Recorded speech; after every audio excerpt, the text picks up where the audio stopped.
नमस्कार दोस्तों, कैसे हैं आप लोग। मेरी चैनल में आप सभी का स्वागत है। मेरी चैनल रंगीन राह है, a road to success, a road to stardom. दोस्तों, आप लोगों का प्यार, मैं तो बहुत खुश हूँ। दोस्तों, ऐसे ही मेरे साथ रहिए। मैं आपको फिल्मी दुनिया के और ये इंडस्ट्री के जो भी कुछ रोचक बातें हैं वो सब बताऊंगा। जो भी आपके प्रश्न है वो मुझे पूछिए। बाजू में जो मेरा ईमेल आईडी है उसमें आप दीजिए, या तो फिर मेरा जो इंस्टाग्राम है उस पर आप लिखिए, मैं आपको तुरंत जवाब दूंगा। आज भी बहुत से लोगों ने कुछ प्रश्न पूछे हैं। उन्होंने पूछा है कि पहले बहुत अच्छी शुरुआत, बहुत अच्छी नामना और बहुत पैसा और प्रसिद्धि सब मिलने के बाद शुरुआत में बहुत मिलता है, लेकिन कुछ जो कैरेक्टर जो थे हमारे फिल्मी पर्दे के जो कैरेक्टर जो थे, जो भी कलाकार थे, उनको बाद में इतने मुफलिसी में जीना पड़ा था कि वो पाई पाई को तरस गए थे। न किसी के पास दवाई थी, न किसी के पास दवाई के पैसे थे। तो दोस्तों, ये क्यों होता है?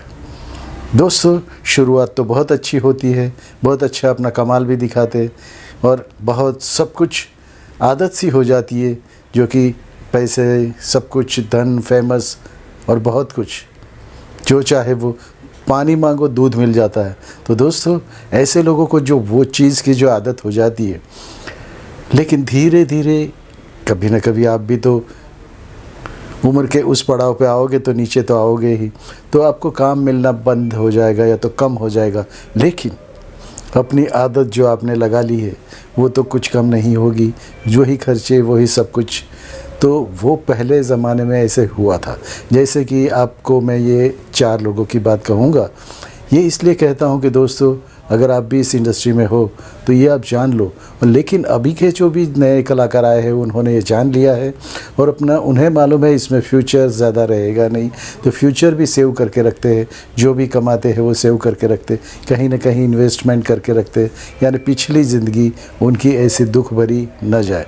दोस्तों, तो इसके बारे में आज मैं कुछ बात करूँगा। मुझे बहुत से लोगों ने ये पूछा है, तो दोस्तों आप लोग बहुत अटेंटिव रहते हो, बहुत अच्छे प्रश्न पूछते हो, तो मैं जवाब देता हूँ। दोस्तों, आज का वीडियो शुरू। दोस्तों, इस लिस्ट में सबसे पहले नाम है हमारी queen, beautiful queen Meena Kumari ji की। मीना कुमारी जी ये पर्दे की इतनी खूबसूरत अभिनेत्री थी, और वो जैसे कि दिलीप कुमार साहब ट्रेजेडी किंग थे, वैसे ये ट्रेजेडी क्वीन थी।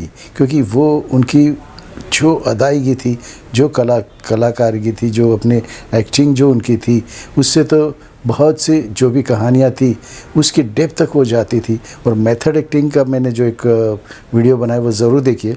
उसमें क्या है, मेथड एक्टिंग यानी रियल एक्टिंग, कुछ दिखावा नहीं, कुछ नहीं, जो सच्चाई होती है वो कलाकार अपने ऊपर लेके वही भाव, वही बात, वही डायलॉग्स, वही वैसे ही दिखाता है। तो दोस्तों, मीना कुमारी जी भी ऐसे ही थी, बहुत अच्छी एक्टिंग करती थी, बहुत पैसे कमाए, पाकिज़ा में बहुत अच्छी प्रसिद्धि मिली, बहुत दिनों तक लेविशली रही, और बहुत पैसे कमाने के बाद उनको एक कोई ना कोई तकलीफ़ ये थी कि जब उनके दिन बुरे तो नहीं कह सकता हूँ, जब ये बीमारी में कुछ, जैसे कि ठीक है जवानी थी तो जवानी के बाद बुढ़ापा तो आता ही है, वहाँ उनको शराब की लत लग गई। क्योंकि पहले से जो आदत थी, अकेलापन था, वो सब कुछ आ गया उनके जीवन में। न उन्होंने कुछ शादी तो की थी उन्होंने कमाल अमरोही जी के साथ में, लेकिन वो भी ज़्यादा चली नहीं। तो उनके नाम का जो स्टूडियो था, अंधेरी में जो स्टूडियो था, अंधेरी ईस्ट में, वो भी कमाल अमरोही जी ने ले लिया, ऐसे कहते हैं। तो मीना कुमारी जी शराब में डुबो दी, और वो शायरियाँ लिखती थी कि वो शायरी बाद में गुलजार साहब को उन्होंने वो डायरी दे के गई थी, लेकिन उस डायरी में भी उनके गम की ही बातें थी, दुख की बातें थी, एकलता की बातें थी, अकेलेपन की बातें थी। वो शराब में इतनी डूब गई कि अपनी ज़िंदगी को ख़राब कर लिया, और इस दुनिया से जाने के लिए कैसे और फिल्मी दुनिया को छोड़ के, ये दुनिया को छोड़ के चली गई। लेकिन दोस्तों, उनका जो एंड का जो मोमेंट था बहुत बुरा था।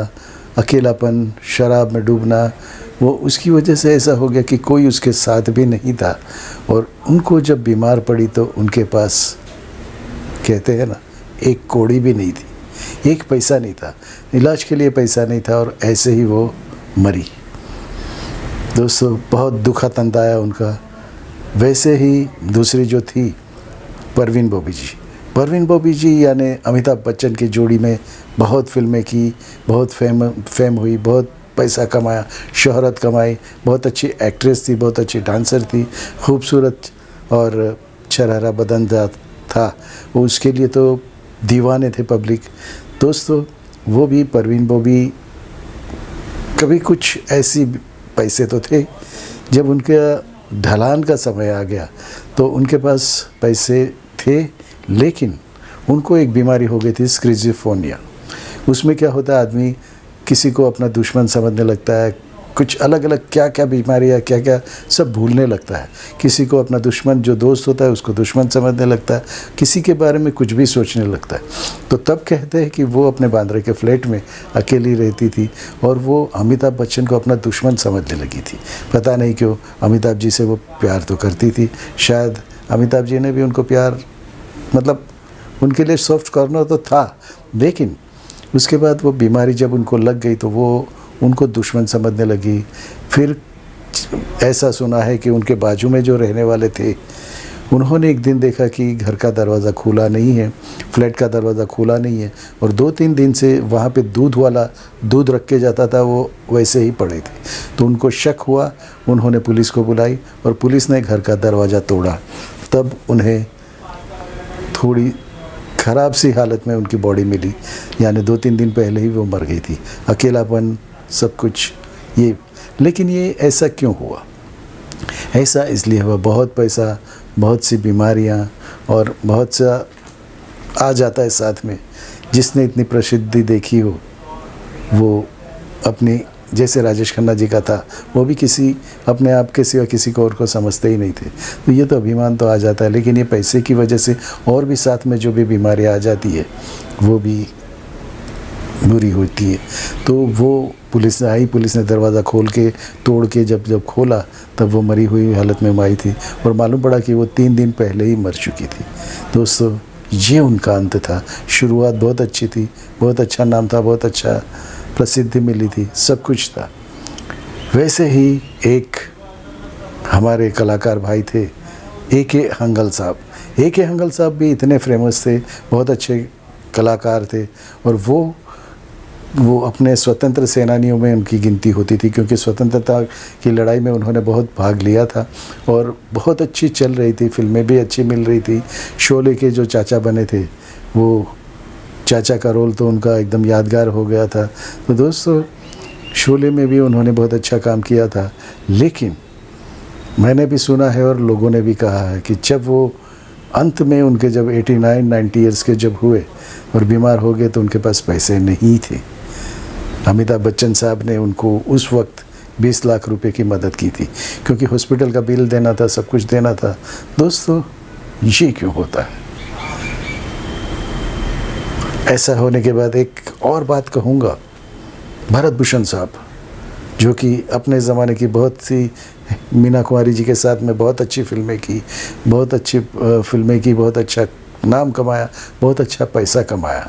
लेकिन जब पैसा जो आया था, तो पहले तो शौक़ की तरह, शौक़ होता है, पत्ते खेलेंगे, जुआ खेलेंगे, वो खेलते खेलते वो लत उनको लग गई कि धीरे धीरे उनको अपना घर भी बेचना पड़ा।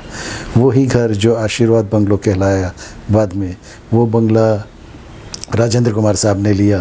राजेंद्र कुमार साहब के पास से राजेश खन्ना जी ने लिया था आशीर्वाद बंगला, डिम्पल बंगलो था, वो बाद में आशीर्वाद बन गया। तो दोस्तों ये होता है। क्यों ऐसा होता है? क्योंकि लत तो लग जाती है, आदतें छूटती नहीं। एक्टिंग करना, बाद में अकेलापन तो आता ही है, रोज सबके सामने खुश रहना, सबके सामने मज़ा मस्ती ये सब करना, वो तो पहले के था। जब उनका सूरज चढ़ रहा था तो बहुत से लोग उनको, बहुत से प्रोड्यूसर्स उनको काम देते थे, सब कुछ देते थे। लेकिन जब काम मिलना बंद हो गया तो उनको लत लग गई पत्ते जुगार खेलने की, जुआ खेलने की, उसमें उन्होंने सब कुछ बर्बाद कर दिया और वो उनका बंगला भी बेच दिया। ऐसे होता है जब आप चढ़ता सूरज होते हो तो सब कुछ मिलता है, लेकिन अब के टाइम पे जो भी कलाकार है, जो भी 2 फिल्में की, 5 फिल्में की, सब की, लेकिन उन्होंने जब ये देखा उन लोगों का हाल, तब से उन्होंने इन्वेस्टमेंट करना शुरू कर दिया और वो अपना फ्यूचर के लिए सब बचाने लगे। दोस्तों, ये मैं इसलिए कह रहा हूँ कि दोस्तों, आप भी कलाकार हो, आप भी कल बड़े बन जाओगे, लेकिन फ्यूचर का ये याद रखिए कि ये हमेशा आपके पास रहेगा नहीं। आप जवान हो, काम मिलते जाएगा, काम मिलेगा तब पैसा मिलेगा, लेकिन अपना जो पैसा आया है उसका एक भाग 1/4 जो भी हो वो एक साइड में रखिए अपने फ्यूचर के लिए। दोस्तों, ऐसा फ्यूचर आपका ख़राब ना हो, इसके लिए ही कुछ बताया था। दोस्तों, ये कैसा अंत, ये अंत तो किसी ने सोचा भी नहीं होगा, लेकिन यही होता है, जो पहले से सोचा नहीं वो हो जाता है, अंत बुरा होता है। लेकिन दोस्तों ऐसे ही कुछ बातें लेके आऊँगा। दुखद बातें तो थी, लेकिन समझने लायक थी, संभलने लायक थी। नए कलाकारों को संभलने की बात है। दोस्तों, भारत माता की जय, वंदे मातरम, नमस्कार। दोस्तों, पसंद आया होगा। अगर आप कुछ चाहो तो मुझे वीडियोस में बताइएगा, नीचे बताइएगा नरेशंस में, तो मैं वो वीडियो बनाऊंगा। तो दोस्तों, भारत माता की जय, वंदे मातरम,